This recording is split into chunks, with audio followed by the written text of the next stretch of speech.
Si on lève les yeux dans le Vieux-Québec, tout en haut d'un édifice, il y a une sculpture en pierre qui cache un secret qui a donné naissance à une des légendes les plus tenaces de notre histoire.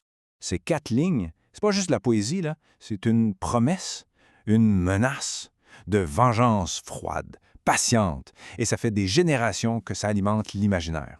Cette plaque, c'est le fameux chien d'or, et elle est le point de départ d'une histoire complètement dramatique. On parle de meurtre, de corruption, de revanche, une saga qui s'étend sur des décennies et qui traverse même les océans.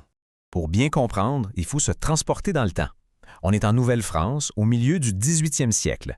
L'atmosphère est tendue, la corruption est partout.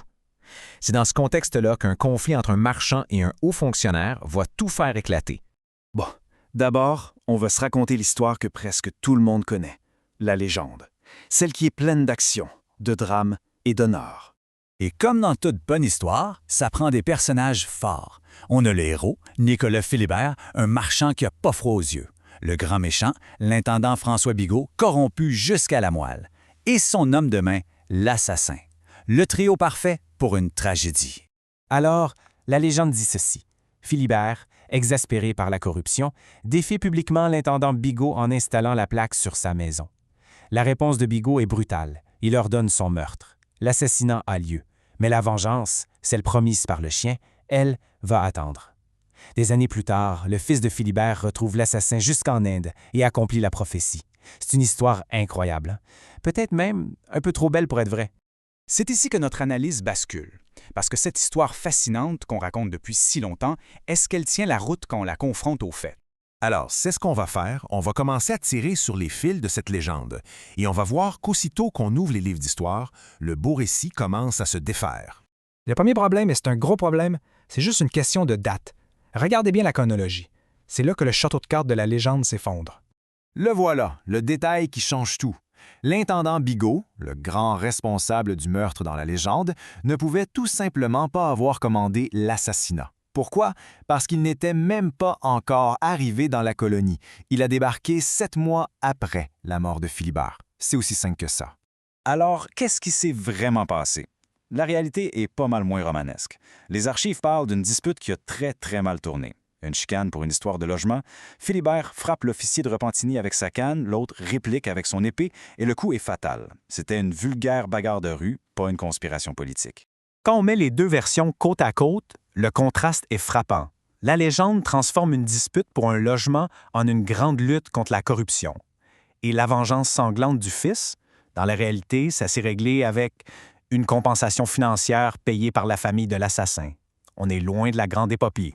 La question qui se pose maintenant est évidente. Si la plaque n'a pas été installée par Philibert pour menacer Bigot, d'où vient-elle? C'est quoi sa véritable histoire?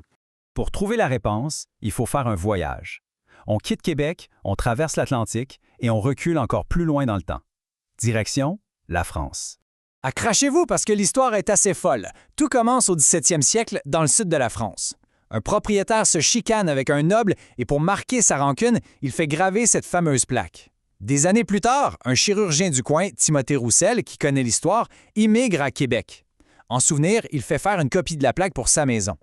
Et ce n'est que beaucoup plus tard, en 1734, que Nicolas Philibert achète cette maison et fait simplement ajouter la date lors de rénovation.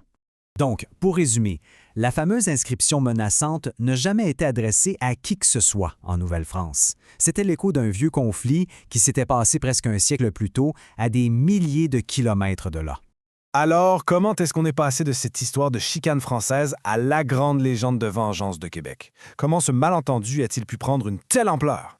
Eh bien, la réponse se trouve dans un livre. En 1877, un romancier du nom de William Kirby tombe sur cette plaque. Intrigué, il fait des recherches, apprend l'histoire du meurtre de Philibert et décide de mélanger tous ces éléments, la plaque, le meurtre, le personnage de l'intendant Bigot, pour en faire un grand roman dramatique, Le Chien d'or. Et le roman a eu un succès monstre. C'est là qu'on voit tout le pouvoir d'une bonne histoire. Kirby a connecté des événements qui n'avaient rien à voir, il a ignoré les dates qui ne fonctionnaient pas et il a donné au public une histoire bien plus excitante que la réalité. Son récit était tellement puissant que la fiction a complètement écrasé les faits de la mémoire collective. Alors, aujourd'hui, maintenant qu'on connaît la vraie histoire, qu'est-ce que le chien d'or signifie pour Québec? Au fond, même si elle est basée sur des faits inexacts, la légende est devenue une partie de l'identité de Québec. Elle représente la mémoire, l'esprit de résilience de la ville. C'est un mélange fascinant de faits et de folklore qui, ensemble, ont créé un symbole puissant. Finalement, le chien d'or nous laisse avec cette question. Ça nous rappelle que parfois, le pouvoir d'une histoire, sa capacité à nous définir et à nous unir, peut devenir encore plus important que la vérité elle-même.